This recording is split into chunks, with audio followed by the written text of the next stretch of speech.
పశ్చిమ నియోజకవర్గంలో గత కొంతకాలం నుంచి 10 సంవత్సరాల నుంచి కష్టపడినటువంటి వ్యక్తి జనసేన పార్టీలో పోతిన మహేష్ గారు నిన్న రాజీనామా చేశారు. ఈరోజు మార్నింగ్ ఎవరైతే సింహం సింగల్ వెళ్తుందో అంటే ఇండైరెక్ట్ గారు చెప్పడం జరిగింది జగన్మోహన్ రెడ్డి అని చేరుతున్న పార్టీలో అని చెప్పారు.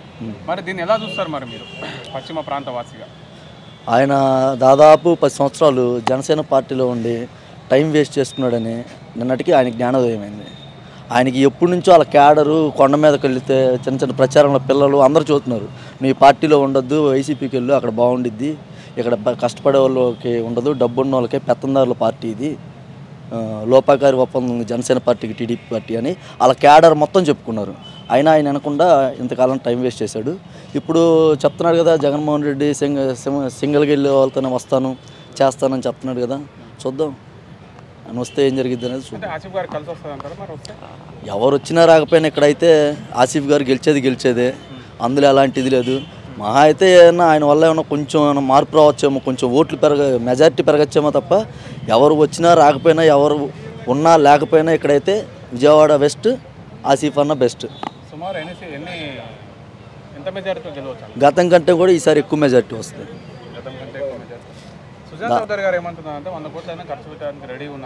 లేదు 100 కోట్లు కాదు 1000 కోట్లు ఖర్చు పెట్టినా కానీ ఇక్కడ విజయవాడ వెస్ట్ ఆసిఫ్ గారిదే.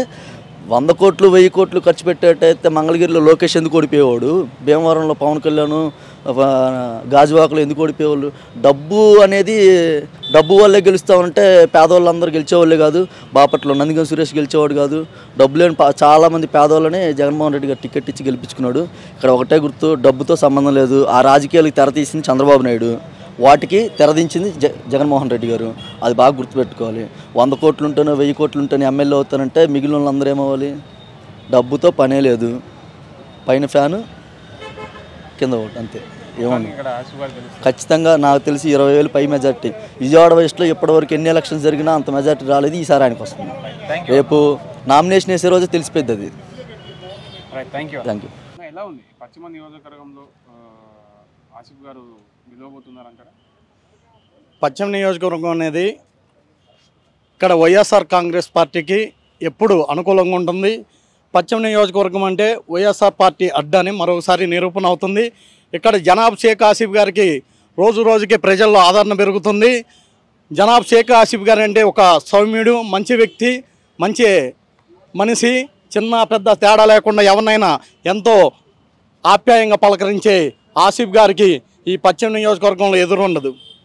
అటువైపు చూసుకుంటే సుజాన్ చౌదరి గారు అభ్యర్థి ఎవరైతున్నారో 100 కోట్లైనా ఖర్చు పెట్టడానికి రెడీ, ఎవడు నేను గెలుస్తా అని చెప్తున్నారు. మరి దీన్ని ఎలా చూస్తారు? మరి సుజనా చౌదరి కాదు, వాడి బాబు సుజనా చౌదరి ఎవడు? ఒక ముసుగు దొంగ. అంటే చంద్రబాబు నాయుడు పంపిస్తే బీజేపీలోకి వెళ్ళిన వ్యక్తి సుజనా చౌదరి. అలాంటి వ్యక్తి కొన్ని కోట్లు బ్యాంకులకి దోపిడీ చేసి బ్యాంకులకి సొమ్ము ఎగ్గొట్టి ఈరోజు ఏదో డబ్బు ఉందని డబ్బుతో అక్కడ ఢిల్లీలో దోసుకుంది చాలక మళ్ళీ ఇక్కడ విజయవాడ పశ్చిమపై కన్నుపడి ఇక్కడ వచ్చి ఏదో దోసుకొని ఇక్కడ ఇచ్చేయాలని ఉన్నాడు. కానీ సుజనా చౌదరి అంటే ఈ రాష్ట్రం మొత్తానికి తెలుసు, ఒక బ్యాంక్ దోపిడీదారుడని. అతన్ని ఇక్కడ పశ్చిమ నియోజకవర్గ ప్రజలు విశ్వసించే ఇది లేదు. ఇక్కడ ఆయన ఎంత డబ్బు పెట్టినా ఎంత గింజుకున్నా వాడి బాబు పవన్ కళ్యాణ్ కానీ లేకపోతే బీజేపీ మోడీ కానీ, మోడీ బాబు వచ్చి దిగి ఇక్కడ ప్రసారం చేసిన ఇక్కడ గెలిచేది షేక్ ఆసిఫ్ గారు, గెలవబోయేది వైఎస్ఆర్ కాంగ్రెస్.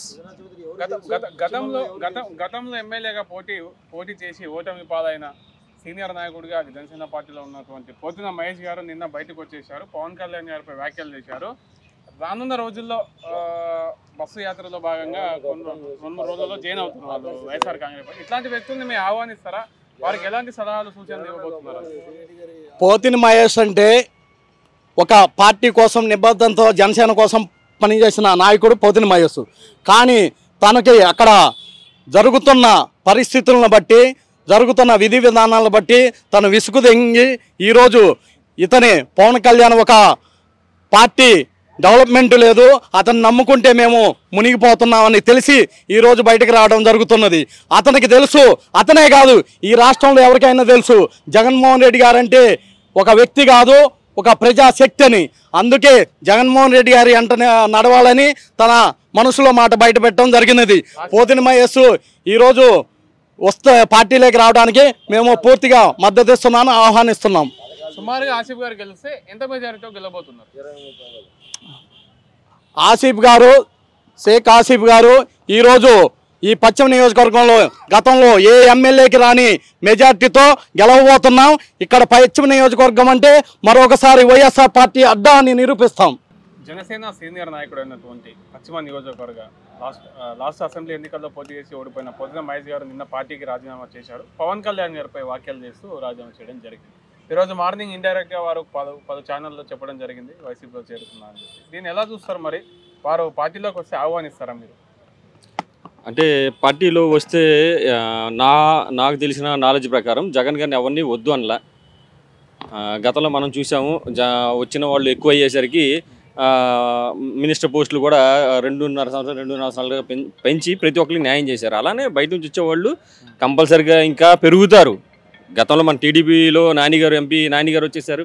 నానిగారు అంటే చిన్న మనిషి ఏం కాదు, ఆయన ఒక పెద్ద వ్యవస్థ. టీడీపీకి కంచుకోవడం టీడీపీకి పెద్ద నాయకుడు ఆయన. అలాంటి మనిషి వచ్చేసాడు.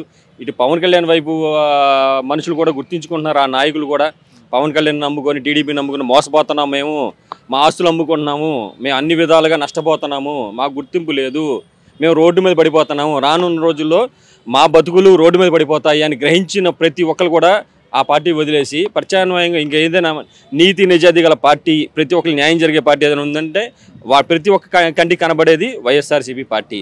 కావున ప్రతి ఒక్కరు ఆ పార్టీకే వస్తారు కూడా ఖచ్చితంగా.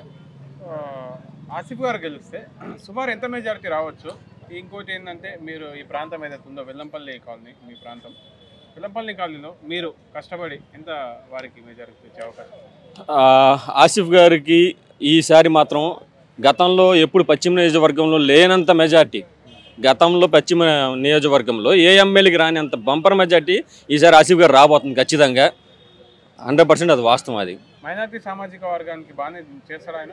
కంపల్సరీగా ఆయన ప్రతి వర్గానికి, ఒక మైనార్టీ అనే కాదు, ఆయన వ్యక్తిగతంగా ఆయన మైనార్టీ అవ్వచ్చు, కానీ ప్రతి వర్గాన్ని కలుపుకుంటూ వెళ్తున్నారు.